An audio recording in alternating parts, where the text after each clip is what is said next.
So here with Scott Pedder from Pedder's Rally Team, and perfect person to talk us through suspension on these new generation Rally 2 cars, mate. Why are they so important on a current rally car? Oh, look, it's incredibly important for suspension from a compliance point of view. I mean, at the end of the day, you want to get the maximum footprint of the tyre onto the road at all times. So you've got rocks and crests and jumps and turns and different surfaces and that sort of stuff. So the car is incredibly adjustable to the conditions of the day. Talk us through that, because on your standard road car at home, you'd hardly make an adjustment once the factory sent it out. Yeah. What are you adjusting, and what difference does that make to the driver? Well, the first thing is springs. You've got a multitude of springs, down to 2.5 newtons, which is tiny gaps, 15 pound roughly gaps in the spring. So you've got that to adjust. You've got three types of shock absorber adjustment: high speed bump, which is the compression part, and that's high speed, not the speed of the car. That's the speed of the shock absorber. Yes. You've got low speed, which is really important for turn-in and characteristics of the chassis, and then you've got rebound, which is the extension length as well. So that's important for keeping that wheel on the ground over crests and that sort of stuff.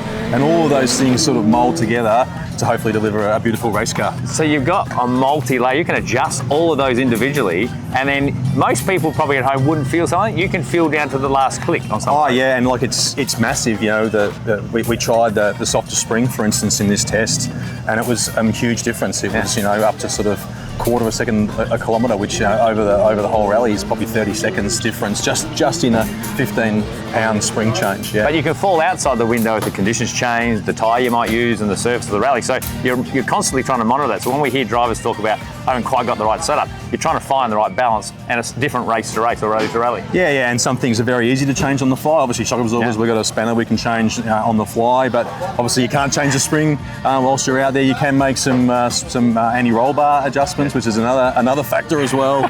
But you can't change the whole roll bar. You can just change the settings of the roll bar. So it's incredibly finicky, and it's one of those things that you've got to get right. And that sounds really precise, but they are robust and strong, like you wouldn't believe. Yeah, and then the other part of that is the arms and the chassis itself. This is a car that's built to take incredible force, and we test those forces. I mean, we blew 2 shock absorbers yesterday, despite the fact that they're very expensive and very impressive bits of gear. Now, congratulations, by the way. Pedder Suspension and Brakes are celebrating 75 years in business and 50 being involved in rally.